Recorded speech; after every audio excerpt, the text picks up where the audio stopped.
Assalamualaikum warahmatullahi wabarakatuh. Selamat pagi.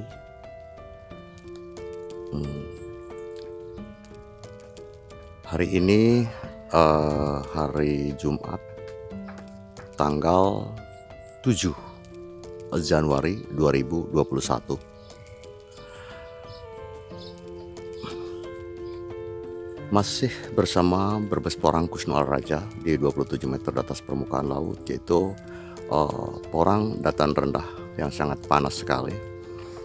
Di bulan Januari ini masih juga kalau siang itu di angka 31 derajat Celcius, bahkan serasa 38 atau 37 derajat Celcius panasnya, suhunya ya, panas sekali. Tadi malam ini sempat turun hujan dan ini ada airnya ya, ada airnya. Setelah 5 hari tidak ada hujan dan porang-porang saya di sini kelelahan sekali ya, panas sekali. Kita juga suka merasa kasihan ya, kasihan. Oke. Untuk hari ini saya akan mengadakan pemupukan utama ya, yang kedua, yaitu setelah ini porang ini menginjak umur hampir sekarang 4 bulan setengah. Karena di sini adalah kita nanam bulan Agustus, jadi untuk awal itu karena panas, penunasan itu lama ya. Waktu itu 2 bulan baru pada keluar dan juga tidak rata. Akhirnya kita juga tahan ya. Kemudian bulan 8, 9, 10 ya waktu itu ya, Agustus, September, Oktober. Di Novembernya saya mupuk waktu itu. Mupuknya memakai yang vegetatif. Jadi karena saat itu adalah murni pertumbuhan ya, Nah, untuk kali ini yaitu kita memupukkan fase kedua karena sekarang juga masih ada penunasan, maka masih kita mengandalkan yang ada N-nya ya, akan tetapi karena ini adalah sudah fase juga generatif, banyak yang bahkan saya sudah ngambil katak ya, ini dari dua pohon ya, ini dari 2 pohon itu ada katak. Nah, nanti banyak saya ambil ya, sambil mupuk juga nanti saya sambil ambil katak. Jadi istilahnya kita pakai prinsip 1 kali memerengkuh dayung, 2 30 terlampaui. Jadi mengefisienkan waktu lah, biar tidak ini. Jadi nanti sambil mupuk kita ngambil katak. Oke. Nah, kita kembali ke pupuk ya, pemupukan. Untuk saat ini saya menggunakan ini adalah grower ya, Jadi grower di sini kita nggak usah nyampur apa-apa. Kita di sini, maka kenapa saya gunakan ini? Karena pupuk ini sudah lengkap, yaitu untuk grower generatif. Pupuk tipe grower untuk tipenya juga generatif. Jadi di sini kita tidak usah nyampur itu ke CL atau apa, nggak usah. Di sini sudah ada NPK yang nilainya 15, 10, 20. Jadi 15 nitrogen, 10 fosfor, kemudian kaliumnya 15. Ini sudah diatur ya, ini untuk generatif. Dan di pupuk ini juga, maka ini disebut grower. Kalau ibarat Besma ini kelas PIP ya, kelas PIP, bukan kelas ekonomi ya. Jadi di sini sudah terkandung juga unsur-unsur mikro ya, unsur-unsur mikro. Nanti kita lihat di komposisinya. Bahwa pupuk ini tidak hanya mengandalkan makro, tapi mikronya juga lengkap di situ. Maka kita kalau istilahnya tidak ingin nyampur ini dan itu, berarti kita konsumsikan yaitu atau aplikasikan yang tipe grower, bukan yang standar. Oke, untuk saat ini kita lihat komposisinya, yaitu dari NPK grower ya, NPK grower.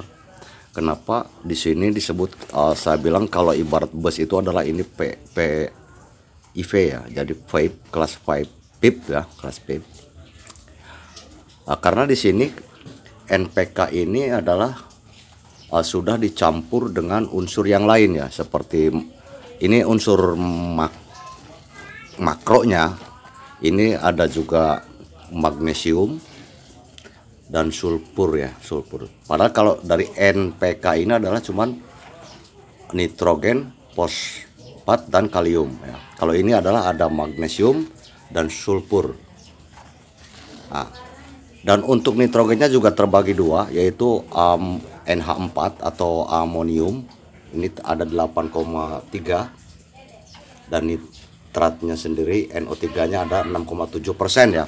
Sedangkan untuk nitrogen ini, NH4 ini justru yang memang sangat subur sekali untuk tanaman, akan tetapi kalau lebih dari 25% ini untuk tanaman yang harus berbuah itu nanti terlambat ya pembuahannya. Maka NH4 itu tidak boleh lebih dari 25%. Padahal kalau pupuk urea kan sampai didominasi untuk apa itu namanya, nitrogen ya. Nah, cuman hati-hati NH4-nya jangan lebih dari 25%. Nah, dan untuk ini grower ini ada juga mikronya ya, mikronya seperti boron. Ini ada 0,012%, mangan ada juga 0,016 dan seng ya, seng. Nah, ini lengkap, jadi ada makro dan mikronya juga ada. Kemudian untuk fasenya ini adalah fase generatif, karena di sini kita lihat nitrogen hanya 15, kemudian fosfatnya ada 9%, sedangkan kaliumnya ada 20. Jadi kalau kita ejak kan ada NPK 16 gitu kan, ada Ponska 15. Kalau ini adalah NPK berarti 15 9 20 ya, bukan 15 10 20 ya, 15 9 20. Soalnya tadi di awal saya sebutkan 15 10 20.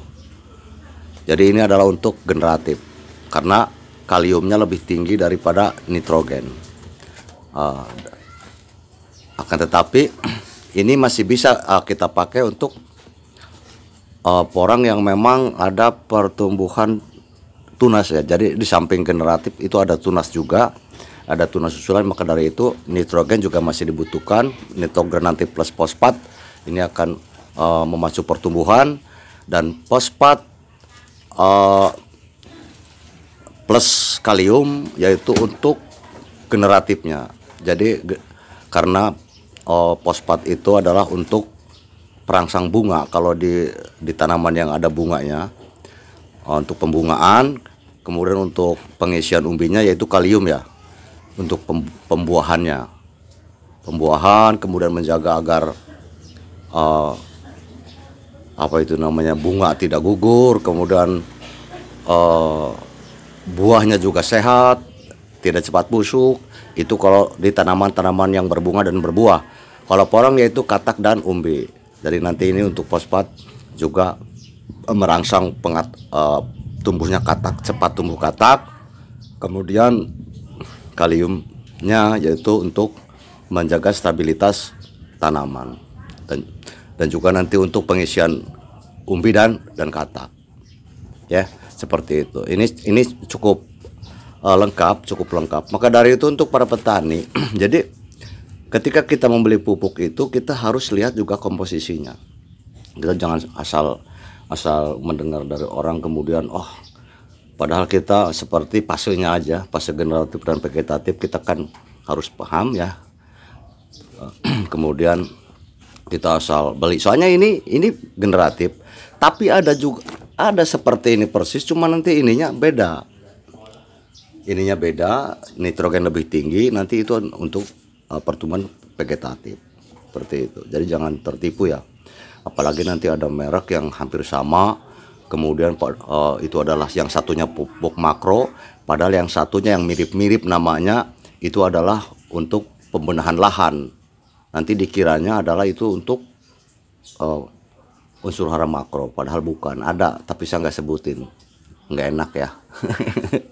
Oke, seperti itu. Adapun untuk aplikasinya yaitu bebas ya, bebas, tidak recommended ya. Silahkan terserah jenengan, yaitu macam saya ini di tengah-tengah saya kasih dan kasih ya, seperti itu. Ada juga yang keliling, ada juga yang di apa itu namanya, ditugal ya, ditugal kalau istilah Jawa ya. Kalau di saya mah di sini dipanja. Akan tetapi saya memakai tabur saja. Ada juga yang dikocor, boleh, silahkan.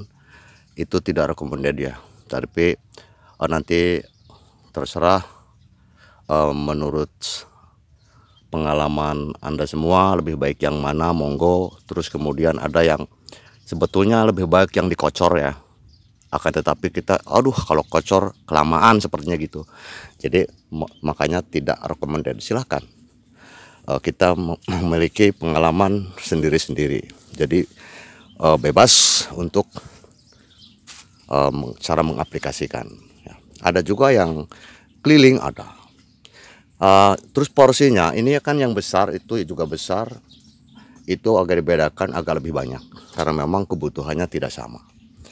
Yang kecil-kecil kita kasih sedikit lah gitu. Jadi nanti kalau kebanyakan juga over, kalau mau kekurangan juga ya namanya kurang ya. Jadi nanti miskin ya. Biasalah kalau orang juga kalau miskin kan repot. Oke, seperti itu. Kemudian di samping kita pupuk ya, kita juga harus selalu ukur pH tanah ya, berkala, apalagi sekarang sudah musim penghujan agak tinggi ya. Jadi kita ukur, dan kita juga siapkan biasanya kertas lakmus ya. Saya suka pakai lakmus. Dan ketika ini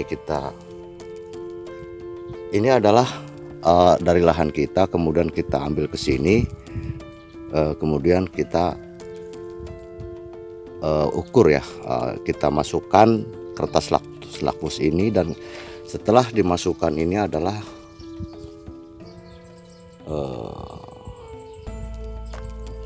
warnanya seperti ini. Ini adalah pH-nya sekitar 7. Ini warna seperti ini itu sekitar 7 ya. Dan yang ini juga sama, sekitar 7. Jadi kalau seperti ini berarti warna seperti ini sudah menunjukkan ke pH-nya 7, itu kita aman ya. Yang penting kita pupuknya berarti standar ke fasenya ya, artinya vegetatif apa generatif. Kecuali di sini kelihatan seperti drastis menurun ya, berarti kita mungkin nanti untuk mengurangi kadar nitronya ya. Jadi karena mungkin kalau kurang dari 7 sampai seperti ada 6 gitu, kita harus naikkan kembali ya. Untuk menaikkannya itu yaitu diantaranya yaitu kita tabur dolomit ya, untuk menaikkannya walaupun sudah ada tanamannya. Dan juga untuk penyemprotannya juga kita ada yang kadar-kadar CAO ya, CAO, unsur CAO ya, biar nanti bisa menurunkan keasaman pada tumbuhan kita lah, jadi nanti agak sehat.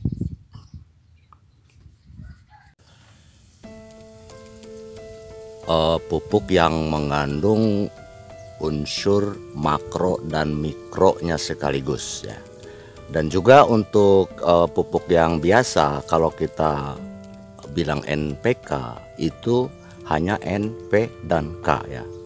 Akan tetapi itu juga ada disertakan juga magnesium dan juga disertakan sulfur. Jadi makronya aja sudah lengkap. Dan untuk mikronya itu juga tadi terlihat ada boron, mangan dan juga seng ya, ZN.